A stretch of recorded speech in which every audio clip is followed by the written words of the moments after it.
Assalamualaikum warahmatullahi wabarakatuh. Halo teman-teman, gimana nih kabarnya?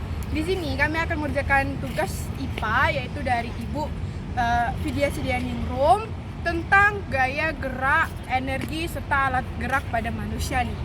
Nah, di sini terdiri dari anggota yang bernama Kak Iis Putri Fatona dengan NIM 122101669.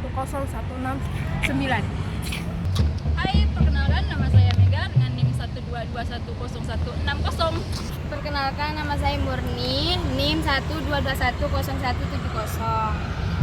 Baiklah, di sini saya akan menjelaskan tentang pengertian gaya. Gaya adalah suatu tarikan atau dorongan yang menyebabkan perubahan benda. Adapun pengaruh dari gaya yaitu gaya dapat merubah benda diam menjadi bergerak, gaya dapat mempengaruhi perubahan gaya, dan gaya dapat mengubah benda bergerak menjadi diam. Adapun jenis-jenis gaya, yang pertama yaitu adalah gaya otot. Gaya otot adalah gaya yang dihasilkan oleh otot tubuh manusia.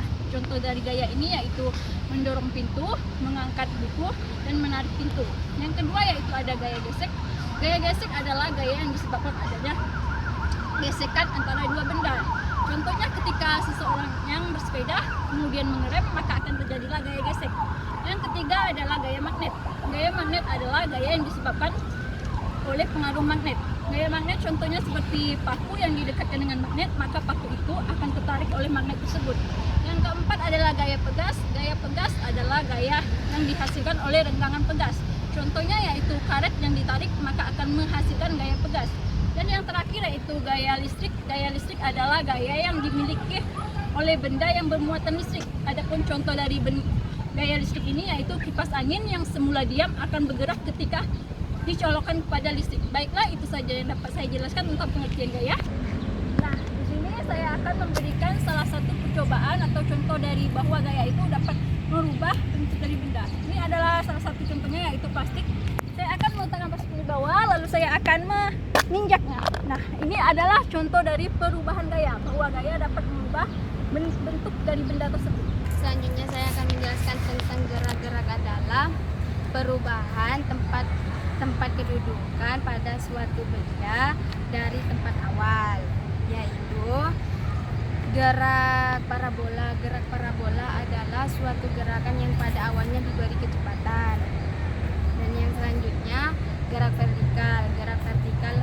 Gerak vertikal merupakan penerapan dari gerak awal, dari gerak lurus berubah beraturan.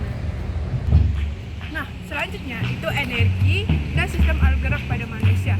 Energi itu adalah daya atau kekuatan yang diperlukan untuk melakukan berbagai proses kegiatan. Nah, energi dibagi menjadi 4. Yang pertama, energi potensial, energi kinetik, energi listrik, dan energi mekanik. Energi potensial itu sering disebut dengan energi diam. Seperti contohnya itu ketika kalian menarik busur, maka karet yang ada di busur itu akan melar, gitu kan? Itu yang disebut dengan energi potensial. Sedangkan energi kinetik itu disebut dengan energi gerak. Contohnya seperti busur tadi, ketika kalian menarik busur, terjadi kontraksi antara di tangan kalian itu otot, sehingga kalian bisa menarik busur dan melepaskan busur, dan itu disebut dengan energi kinetik yang menghasilkan suatu gerakan. Selanjutnya itu adalah energi listrik. Energi listrik itu adalah energi yang dihasilkan dari listrik. Seperti contohnya itu kipas angin. Kipas angin tidak akan bisa menyala jika tidak ada arus listrik yang mengalirinya. Terus yang keempat itu energi mekanik. Energi mekanik ini gabungan dari energi potensial dan energi kinetik. Jadi energi mekanik itu adalah energi yang disebabkan oleh suatu gerakan atau posisi atau bisa kedua-duanya. Selanjutnya, sistem gerak pada manusia. Sistem gerak pada manusia itu ada 3, teman-teman. Yang pertama otot, yang kedua tulang, dan yang ketiga itu adalah sendi. Otot itu adalah jaringan aktif yang membantu manusia untuk bisa bergerak. Nah, sedangkan yang kedua itu adalah tulang. Tulang ini adalah rangka-rangka yang membentuk tubuh kita pada saat ini. Yang ketiga itu adalah sendi. Sendi ini adalah penghubung antara tulang sehingga memudahkan kita untuk bergerak nih. Dadah, terima kasih.